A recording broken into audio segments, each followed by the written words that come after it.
Բարև ձեզ սիրելի հեռուստադիտողներ, CVK-ի տաղավարում քաղաքացիական պայմանագիր խմբակցության քարտուղար ազգային ժողովի պատգամավոր Արտուր Հովհաննիսյանն է, բարև ձեզ պարոն Հովհաննիսյան, շնորհակալություն մեզ հյուրընկալվելու համար, քարոզարշավը մոտեցավ ավարտին, այսօր վերջին օրն է, որոնք են ձեր տպավորությունները ձեր մարզային եւ երևանյան շփումներից։ Ես կարծում եմ, որ այս քարոզարշավի ընթացքում մեզ հաջողվեց անել այն, ինչ նախատեսել էինք սկզբում, այսինքն քարոզարշավը ոչ միայն քաղաքական գործընթաց դարձնել, այլև տոն դարձնել Հայաստանի Հանրապետության ողջ տարածքում։ Եվ դա տեղի ունեցավ բոլոր մարզերում, մեր եւ մեր քաղաքացիների հետ հանդիպումների ընթացքում։ Մենք շփվում էինք, զրուցում էինք, փոխանակվում էինք ջերմությամբ եւ սիրով, նրանց հետ էինք կիսվում բնականաբար այն ծրագրերով, որոնք նախատեսում ենք իրականացնել եւ այն ամենն էինք ներկայացնում, ինչ արել ենք վերջին 5 տարիների ընթացքում։ Իհարկե նաեւ շատ կարեւոր էր արձանագրել, թե ինչ են անում մյուս ուժերը այս ընթացքում, որոնք լծվել են, ուրեմն բոլորը մի գործի, հավաքվել են իրար գլխի, եռագլուխները, իրենց պոչը, ինչպես հասկացանք նաև Թաթոյանը եւ փորձում են ուրեմն դրսի ուժերի օգնությամբ նրանց հրահանգով ուրեմն իրենց գործակալական ցանցերի միջոցով գողանալ Հայաստանի Հանրապետության ինքնիշխանությունը, քարկցել խաղաղության վրա եւ այս ամենը մեր ժողովուրդը մենք հասկացանք, որ տեղ-տեղ անգամ մեզանից շատ ավելի լավ է տեսնում եւ հասկանում եւ ես կարծում եմ, որ ունենք այն արդյունքը, որը նախատեսել ենք եւ հունիսի 7-ին մեր քաղաքացիները գնալու են եւ ուրեմն իրենց ձայնն են տալու խաղաղությանը եւ վերջնականապես ջախջախելու են մաֆիոզ կլանը Հայաստանի Հանրապետությունում։ Դուք ամբողջ քարոզարշավի ընթացքում քարտեզ եւ երեխաներին թխվածքաբրիտ բաժանեցիք, իսկ ձեր ընդդիմադիր երեք գործընկերները, ինչպես վարչապետն է ասում, պատերազմի եռագլուխ կուսակցությունը զբաղված էր ընտրակաշառք բաժանելով, ամեն օր մի ձայնագրություն է հրապարակվում, կան անձինք ձերբակալված, թե Հայաստան Դաշինքի, թե ԲՀԿ-ի մասով, թե ուժեղ Հայաստանի,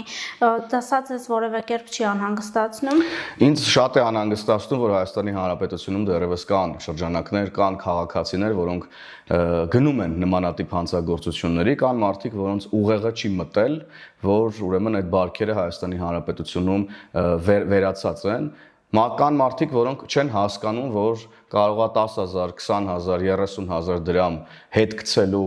պատճառով գնան 7 տարի փտեն բանտերում, այսա ինձ անհանգստացնում է, բայց ես վստահ եմ, որ նման գործընթացները ընտրության արդյունքների վրա չեն կարող ազդել։ Իրավապահ մարմիններն այս ընթացքում շատ լավ են աշխատել,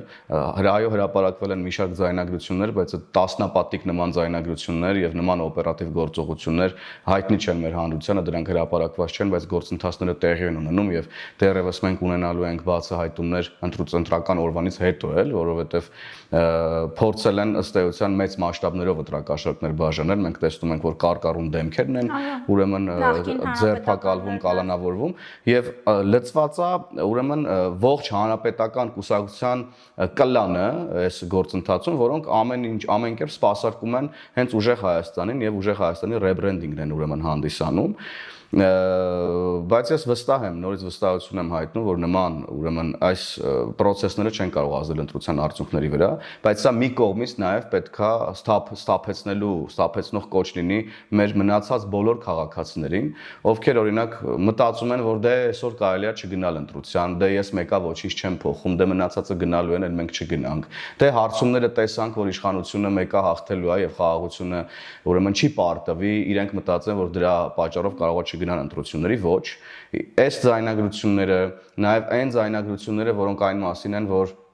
Ռուսաստանից մասնավորապես մեր հայրենակիցներին ճնշումների միջոցով, կաշառելու միջոցով, սպառնալիքների միջոցով փորձում են բերել Հայաստան եւ ստիպել մասնակցելով ընտրություններին ձայն տալ քառագլուխ արդեն, չնայած եռագլխին եւ նրանց պոչին, ուրեմն սա պետքա սթափեցնի մեր հայրենակիցներին, որ նրանք անպայմանորեն բոլորը գնան ընտրատեղամասեր եւ քվեարկեն խաղաղության օգտին եւ թույլ չտան, որ մարդիկ, ովքեր իրենց կյանքը վաղուց արդեն չեն կապում Հայաստանի Հանրապետության հետ, տարբեր դրդապատճառներից ելնելով գան Հայաստան, մեկ օր անցկացնելով ուրեմն Հայաստանում քվեարկեն Հայաստանը կանգնեցնեն օրինակ կոնֆլիկտի առաջ եւ հետ գնան իրենց երկիր եւ շարունակեն ապրել օրինակ առանց VPN-ի, չգիտեմ եւ այլն եւ այդ առանց այդ երկրից դուրս գալու այլ հնարավորություն։ Այո, բայց միևնույն ժամանակ ասեն, որ Հայաստանում բռնապետություն է եւ մյուս կողմից էլ ես կարծում եմ, որ օրինակ այդ դրսից եկող մեր հայրենակիցները գալիս են այդ սուտ ու կեղծիքի մեջ այնտեղ ապրելով գալիս են եւ տեսնում են, որ այդ ամեն ինչը կեղծ է, Հայաստանը ազատ ժողովրդավար երկիր է, Հայաստանում կա խաղաղություն եւ փաստ չէ, ես կարծում եմ, որ իրականությունն այլ բանի մասին է խոսելով, այդ մարդիկ գալու են եւ քվեարկեն քաղաքացիական պայմանագիր կուսակցության օգտին։ Ու ես ասեմ նաեւ այս ընտրակաշառքների մեջ ներգրաված մի շարք մարդիկ էլ ես ոնց որ հասկացա արդեն սկսել են իրար գցել ձայնագրություններում մենք տեսնում ենք, որ փողի կռիվ է անկել իրենց տանը, այսպես ասած, եւ չի ստացվելու նրանց այս պլանավորած ուրեմն հանցագործություններին իրականացնել մինչև վերջ։ Շատ լավ է տեսեք, բայց օրինակ ձեր համակիրները այդքան էլ այդ կարծիքին չեն, որ սա այդքան ազդեցություն չի ունենա թե Ռուսաստանից բերված այդ մարդկանց քանակը, թե ընտրակաշառքի բաժանումը։ Ինչու եք կարծում օրինակ, որ սա աշխատող տարբերակ չի կարող լինել։ Որովհետև մենք ամեն բան արել ենք, որ հնարավորինս կանխենք նախ այս գործընթացները, մեր ժողովրդի հետ հնարավորինս բացատրողական աշխատանք ենք տարել, եւ ամենակարևորն է նա, որ ժողովուրդը տեսնում է ինչա տեղի ունենում երկրում, ես չեմ կարծում, որ բանական մարդը, ով ինքը իր սեփական առողջության, երջանկության, իր երեխաների առողջության եւ երջանկության համար մտահոգ մարդը կարող է գնալ ուրեմն նման հանցագործությունների մասնակից դառնալ եւ 10,000, 20,000 դրամով վաճառել իր տունը, իր պետությունը, իր երեխաների ապագան, սա առնվազն լրիվ այլ բանի մասին է խոսում։ Ես շփվելով մեր ժողովրդի հետ այս օրերին վստահ եմ, որ Հայաստանի Հանրապետությունում ցավոք կան որոշակի քանակի նման մարդիկ, բայց այդ մարդկանց քանակը չի կարող ազդեցություն ունենալ ընտրության արդյունքների վրա այնպես, որ Հայաստան վերադառնան ուրեմն պատերազմի եռագլուխ կուսակցության ներկայացուցիչները եւ Հայաստանը նորից կանգնեցնեն իրենց կոնֆլիկտի առաջ, կանգնեցնեն մեծ կոնֆլիկտի առաջ։ Այսինքն մարդը, բանական մարդը, ես վստահ եմ, որ չի ուզում, որ իր երեխաները գնան եւ նորից զոհվեն, պատերազմի մեջ մտնեն, որը չունի որևէ հեռանկար ունի խաղաղությունը, ապա շրջափակումը, տնտեսական զարգացումը, որը կա այսօր եւ էլ ավելի մեծ տեմպերով այս ամեն ինչը կայանալու եւ զարգանալու առաջիկա 5 տարիներին։ Ձեր նախորդ պատասխանի մեջ նաեւ կոչ արեցիք, որ մարդիկ կան քվեարկեն ընտրատեղամասում, ընդդիմադիրները ու նրանց կցված այսպես փորձագետներ ասում են, թե քաղաքացիական պայմանագրի հույսն այն է, որ քիչ մասնակցություն լինի ընտրություններին եւ ամեն ինչ անում եք դրա համար, որ մասնակցությունը քիչ լինի եւ դա է ձեր հաղթելու հնարավորությունը։ Ասում են նույնիսկ եթե ինչ որ մեկին չես քվեարկելու, կոնե անպայմանարի մասնակցությունը տապալվի ընտրատեղամասում, ինչու այս կարծիքը ձևավորվում։ Դե գիտեք, մյուս ուրեմն այդ քարագլուխների, եռագլուխների եւ նրանց փորձագետների դիտարկումները եւ կարծիքները այս վերջի շրջանում ցույց է տվել, որ նրանք անգրագետ են ուղակի եւ հետեւաբար ինչ որ լուրջ մեկնաբանություններ, խելացի մեկնաբանություններ նրանցից ակնկալելը առնվազն միամտություն է։ Այսինքն նրանց ասածը հերքում է այն փաստը, որ ես հենց հիմա այս տաղավարից եւ բոլոր տեղերից մեր գործընկերները վարչապետի գլխավորությամբ կոչ ենք անում մեր բոլոր քաղաքացիներին Հայաստանի Հանրապետությունում ապրող, Հայաստանի Հանրապետության բոլոր քաղաքացիներին, ովքեր չեն ապրում Հայաստանում, բայց մտահոգ են Հայաստանի Հանրապետության մասին, գնան ընտրատեղամասեր եւ քվեարկեն բացառապես քաղաքացիական պայմանագիր կուսակցության օգտին, որովհետեւ հակառակ դեպքում այլ ուժերին քվեարկելու դեպքում նրանք կամ փոշիացնելու են իրենց ձայնը, կամ էլ անկախ իրենցից Հայաստանը մտցնելու են կոնֆլիկտի մեջ եւ կախման մեկ կետից են նորից կախելու Հայաստանի Հանրապետությունը եւ հետեւաբար ձեր հարցի պատասխանն է նա, որ այդ փորձագետները իրենց տերերի հետ պարզապես անգրագետ մարդկանց մի շրջանակ կա, որոնք ուղղակի կեղծ թեզեր են տարածում, փորձում են մանիպուլացնել, վախեցնել մարդկանց, այդքան բան։ Հնարավոր է ինչ-որ տարբերակով ուժեղ Հայաստանը զրկվի մասնակցության իրավունքից, քանի որ երեք մեծ բանավեճի ժամանակ այս հարցը արծարծվեց, վարչապետը նաև կոչ արեց ընդդիմադիր քաղաքական ուժերից Արամ Սարգսյանին դիմել կենտրոնական ընտրական հանձնաժողով, այսօր մեր հարցազրույցի պահին արդեն դա տեղի է ունենում եւ այս տարբերակը արդյոք ներսում քննարկվել է։ Գիտեք, սա իրավական հարց է եւ ըստ էության քաղաքական առումով մենք գնալու ենք եւ ջախջախելու ենք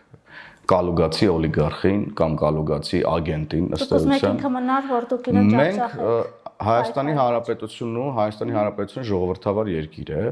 եթե կան իրավական հիմքեր նրանց մասնակցությունը կասեցնելու վերաբերյալ, ապա այդ իրավական հիմքերի վերաբերյալ պետք է լինեն դիմումներ, ըստ այդմ որոշումներ։ Իմ քաղաքական գնահատականն այն է, որ մենք պետք է Հայաստանում ստեղծենք մի միջավայր, որ նման ուժերն այլևս երբեք մտքների ծայրով էլ չանցկացնեն քաղաքական գործընթացներին մասնակցելու, եւ մենք այս ընտրություններից հետո Գագիկ Ծառուկյանին, Կալուգացի օլիգարխին, Ռոբերտ Քոչարյանին ռադ ենք անելու քաղաքական օրակարգից։ Սա միանշանակ է, սա մեր առաջնային անելիքը պետք է լինի, ել ավելի պետք է առողջացնենք քաղաքական մթնոլորտը, որ նրանք չկարողանան առասարակ մտնել քաղաքականության մեջ։ Օլիգարխները, դրսից ուղարկված ագենտները չպետք է կարողանան զբաղվել քաղաքականությամբ։ Իսկ ինչ վերաբերում է այս պահին նրանց զրկելուն, ապա սա իրավական գործընթաց է, կենտրոնական ընտրական հանձնաժողովը արդարադատության նախարարությունը նաև համապատասխան մարմիններն իրենց գնահատականները պետք է տան, ելնելով այն դիմումներից, որոնք, ինչպես դուք նշեցիք, կմուտքագրեն մեր գործընկեր կուսակցությունները։ Պարոն Հովհաննիսյան, ձեր համակիրները ասում են, ինչու պետք է ընդհանրապես Քոչարյանը մինչև հիմա կարողանար մասնակցել ընտրություններին, դուք 8 տարի իշխանության եք, արդյոք նոր իմացաք, որ Ծառուկյանը ապօրինի է հարստացել, արդյոք նոր իմացաք, որ Քոչարյանը մարտի 1-ի, հոկտեմբերի 27-ի եւ այլ հանցագործությունների հեղինակ է։ Հիմա վարչապետը խոսում է, որ ընտրություններից հետո իրենք չեն կարողանալու պլստալ, այսպես ասած, իր ձևակերպումով, իսկ արդյոք դա հնարավոր չէ անել 8 տարի եւ մենք ավելի առողջ քաղաքական դաշտով գնանք։ Մենք արել ենք, մենք նոր չենք իմացել, որ Գագիկ Ծառուկյանը ունի ապօրինի գույք, նրա վերաբերյալ քրեական գործեր կան հարուցված, որոնք նոր չեն հարուցվել, նույնը Ռոբերտ Քոչարյանի վերաբերյալ $200 միլիոն ապօրինի գույք է պահանջում, դատախազությունը Ռոբերտ Քոչարյանից, Ռոբերտ Քոչարյանն անցնում է մարտի 1-ի գործով, նա մեղադրյալ է այդ գործով։ Այո, ցավոք դատական համակարգը, իրավապահ համակարգը, արդարադատության համակարգը մեծ մասամբ չի արտահայտում այն իրականությունը, որը մենք կուզենք տեսնել։ Եվ դրա համար մենք խոսում ենք օրինակ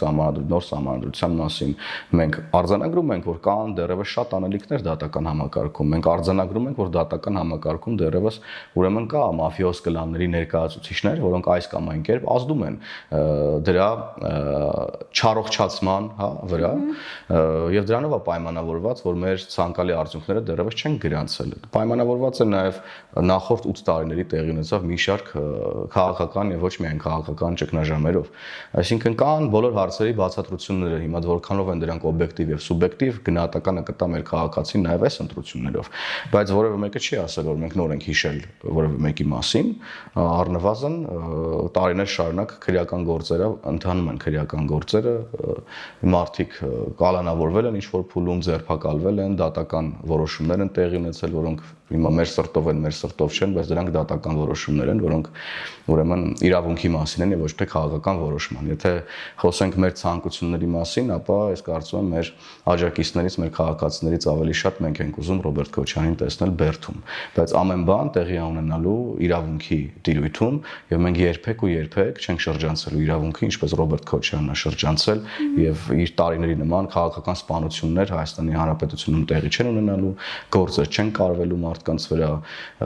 օրինակ Գագիկ Ծառուկյանի դեպքում էլ նույնը, մենք առանց ուրեմն օրենքի եւ իրավունքի Գագիկ Ծառուկյանին չենք գցելու վանդակը, ինքը վանդակում է ապրելու, ելնելով ուրեմն օրենքից, իրավունքից եւ դատական վճռով հայտնվելու վանդակում։ Այնց բոլոր հարցազրույցները այսօր Քոչարյանը եւս մեկ անգամ հայտարարեց, որ ընդդիմադիր դաշտը մեծ հնարավորություն ունի միավորվելու եւ իշխանություն վերցնելու եւ խաղադրույքը դրա վրա է, քանի որ առանձին ոչ մեկ չի կարող մեծամասնություն ունենալ, այդ եռագլուխը եւ ինչպես վարչապետն ասաց, պոչը։ Սա ինչքանով է ձեզ մտահոգում, եթե մտահոգում է, որ Գյումրու, այսպես ասած, սցենար կարող է կրկնվել։ Ես բացառում եմ, որ Գյումրու սցենար կարող է կրկնվել, ելնելով նաև նրանից, որ Գյումրու սցենար արդեն եղել է եւ մարդիկ տեսել են, թե իրանց պլանը որն է, նաև ձայնագրություններ կան այսօր հրապարակված Վարդան Ղուկասյանի վերաբերյալ, որը հենց ուզում էր ոչ սահմանադրական ճանապարհով զավթել իշխանությունը, սпасելով դրսի հրահանգին, դաբրոյին, մենք այս իմաստով անհանգստություններ չունենք, բոլոր մարմիններն իրենց աշխատանքն իրականացնում են, ինչ վերաբերում է սրանց միավորվելուն, ընդդիմությունը, եթե կարելի է իհարկե ընդդիմություն կոչել, գործակալական ցանցը պետք է ստանա 0 ձայն եւ նրանք ջախջախվելու են առաջիկա ընտրություններին։ Վարդան Ղուկասյանից խոսեցիք, ասացիք դրսի աջակցությամբ, ինքը այնտեղ կոնկրետ նշում է, որ մինչև իրեն ռուսը չասի, ինքը մի ոտ առաջ չի գնա։ Ինչն է պատճառը, որ օրինակ Ռուսաստանը այսպես ցուցումներ է տալիս որոշ գործիչների Հայաստանում եւ ընդհանրապես ամբողջ քարոզարշավի ընթացքում ուկրաինական պատերազմը թողած մեր մասին էին անընդհատ հայտարարում։ Ես ցավում եմ այս իրողության համար, որ Ռուսաստանի տարբեր շրջանակներ փորձում են ազդել Հայաստանի Հանրապետությունում քաղաքական գործընթացների վրա, գործ ուղղելով Հայաստանի Հանրապետություն իր գործակալներին։ Մի շարք ձայնագրություններ արդեն դրա մասին փաստում են, վերջերս մի ձայնագրություն էլ կար, որ լրագրողը ներկայանում էր որպես FSB-ի աշխատակից եւ Ռուսաստանում հայկական համայնքի ղեկավարը ուրեմն բացեիբաց պատմում էր ինչ կա չկա։ Ինչն է պատճառը, պատճառն է, որ ուզում են ազդեցություն հաստատել քաղաքական Հայաստանի Հանրապետությունում, բայց Հայաստանի Հանրապետությունը վաղուց արդեն որևէ երրորդ երկրի քաղաքական ազդեցության ներքո չի գտնվում։ Հայաստանը հենակետ չէ, Հայաստանի Հանրապետությունը անկախ, սուվերեն եւ ուժեղ պետություն է արդեն այլևս եւ ավելի է ուժեղանալու առաջիկա 5 տարիներին, ավելի է ամրացնելու իր ինքնիշխանությունը։ Հայաստանի Հանրապետությունն արդեն աշխարհի 4 ուղղություններով կարողանում է ճանապարհներով, գնացքով ապրանքաշրջանառություն իրականացնել եւ այս ամենն ավելի ամրանալու առաջիկայում։ Փորձեր կան, բայց այդ փորձերը ոչ մի օգուտ չեն տալու, չեն տվել 21 թվականին ծանր ուրեմն իրողություններից հետո, չեն տալու առավել եւս հիմա։ Հիմա ես վստահ եմ, որ ժողովուրդը շատ ավելի լավ է հասկանում ինչա տեղի ունենալու եւ եւս մեկ անգամ սա կարեւորում է յուրաքանչյուրի մասնակցությունը ընտրություններին։ Ես հիշում եմ օրինակ նախկինում, երբ Ռուսաստանից պոկվելու կամ Ռուսաստանի ազդեցությունը թուլացնելու մասին ենք խոսում, անդադ ասում էին, բա որ գազի գինը թանկանա, բա որ ուկրաինական սցենար լինի, բա դուք մեր տնտեսվարողների մասին մտածել եք թե ոչ։ Հիմա մի իրավիճակ ունենք, երբ Ռուսաստանը սահմանափակումներ դրեց որոշ ապրանքների արտահանման հետ կապված, անմիջապես հաջորդ օրը Հայաստանի առաջ նոր հնարավորություններ բացվեցին եվրոպական ուղղությամբ։ Արդյոք սա կարողանում եք հասցնել մեր հանրությանը, որ ամեն ինչ չի, որ կախված է Ռուսաստանից եւ Հայաստանն իրոք գնալու տեղ ունի կամ այլ ընտրանք ունի։ Գիտեք, խոսքը ավելի շատ ոչ թե ինչ-որ մեկից պոկվելու մասին է, այլ ինքնուրույն լինելու մասին է։ Անկախ նրանից, թե ով է եւ ովքեր են մեր շրջապատում, ենք ուզում ենք ունենալ պետություն, որը ունի բարիդրացիական հարաբերություններ իր բոլոր հարևանների հետ նախ սահմանակից եւ բնականաբար աշխարհի գերտերությունների հետ էլ ունենա արժանապատիվ եւ ուրեմն հավասար հնարավորություններով հարաբերություններ։ Սա է մեր ցանկությունը։ Մենք ոչ մեկին չենք վանում մեզանից եւ ոչ մեկից չենք ուզում փախնել ըստ էության։ Եվ մեր քաղաքացիների հետ էլ աշխատում ենք, այո, նոր հնարավորություններ են բացվել Հայաստանի Հանրապետության համար, այս կրիզիսային իրավիճակը նաև ինչ որտեղ նոր հնարավորություններ է ստեղծում, միշտ էլ այդպես է եղել, այդպես եղավ նաև օրինակ ռազմարտունաբերության ոլորտում, այդպես եղավ նաև զենքի հետ կապված հարցերում, երբ որ փակվեցին ոչ թե ուզում եմ ասել բոլոր դռները, բայց բոլոր դռներ չկար, կար մեկ դուռ, երբ որ փակվեց այդ մեկ դուռը Հայաստանի Հանրապետության համար զենք զինամթերք ունենալու, բացվեցին մի շարք այլ դռներ, 7-8 տարբեր դռներ աշխարհի ամենալուրջ պետություններից, ովքեր որ լուրջ են զենք արտադրելու ռազմարտունաբերության իմաստով, եւ մենք հիմա ունենք լուծում, եւ այդ լուծումը տեսան մեր քաղաքացիները մայիսի 28-ին։ Նույնը նաեւ վերաբերվում է տնտեսության տարբեր ճյուղերին։ Ծաղիկի դուռը փակվեց, բացվեցին մի շարք այլ դռներ ծաղիկի շուկայի համար։ Ելակի դուռը փակվեց, բացվեցին մի շարք դռներ ելակի շուկայի հետ կապված, եւ վարչապետի անօրվա ելույթում շատ ճշգրիտ հնչեց այդ միտքը, եթե մեզ հիմա առաջարկում են ելակ թե անկախություն, բնականաբար մենք եւ մեր ժողովուրդը ընտրելու է անկախություն։ Այս ժողովուրդը դա ընտրում է ձեր։ Ես վստահ եմ, որ ժողովուրդը դա ընտրում է, ես դա տեսնում եմ ժողովրդի հետ խոսակցությունները։ Հասկանում, այսինքն միանշանակ մեր ժողովուրդը շատ դժվար օրեր է ապրել 90-ականներից սկսված սովետական միության փլուզումից հետո, Ղարաբաղի առաջին պատերազմի ընթացքում, դրանից հետո մեր ժողովուրդը Լևոն Տեր-Պետրոսյանն է տեսել, Ռոբերտ Քոչարյանն է տեսել մարտի 1 հոկտեմբերի 27 Սերժ Սարգսյան իր հանցագործություններով եւ հանցակից ընկերներով, որոնք այսօր բռնվում են մեկը մեկի հետևից եւ չեմ կարծում, որ սա լուրջ ուրեմն վտանգ է եւ վախ առաջացնում մեր ժողովրդի մոտ։ Պարոն Հովհաննիսյան, այսօր Լևոն Քոչարյանն ասում էր, որ եկեք այդ անցյալի 20-30 տարի առաջվա սխալները մտքում չպահենք եւ դրա փոխարեն օրինակ չընտրենք Ղարաբաղը հանձնողներին եւ այս քարոզարշավի ընթացքում հիմնական մեղադրանքը ձեզ հենց Ղարաբաղի հարցով է ուղղված։ Ես չեմ խոսում անկեղծ քարոզչությունը 300,000 ադրբեջանցիների մասին եւ այլն։ Օրինակ սա կարողացել եք հաղթահարել ու բացատրել հանրության ինչու դա տեղի ունեցավ։ Ղարաբաղի հարցը փակ է, Հայաստանի Հանրապետությունը դուրս է եկել թակարդից, Ղարաբաղի հարցը փակ է 1996 թվականից, ուղղակի ոչ մի ղեկավար դրա մասին մեր ժողովրդին չի ասել, խաբել են սրիկայի եւ ստահակի պես մեր ժողովրդին, որ Հայաստանի Հանրապետությունում պահպանեն իրենց իշխանությունը իրենց տերերի համար, պահպանեն իրենց իշխանությունը որպես ուրեմն այստեղ ժամապահներ, ուրիշ ոչ մի բան։ Իսկ Լևոն Քոչարյանը ըստ էության կարծում եմ հնարավորություն ունի տանը իր հորը հարցնի այդ բոլոր հարցերը, թե ինչու տենց եղավ եւ ինչու Ղարաբաղը մատաղ արեցին, ինչու նրանք եկան Հայաստան եւ ուզում էին Հայաստանը մատաղ անեին, ինչի էին ուզում Մեղրին փոխանակեին, ուրեմն Լեռնային Ղարաբաղի տարածքի հետ եւ այլն եւ այդպես շարունակ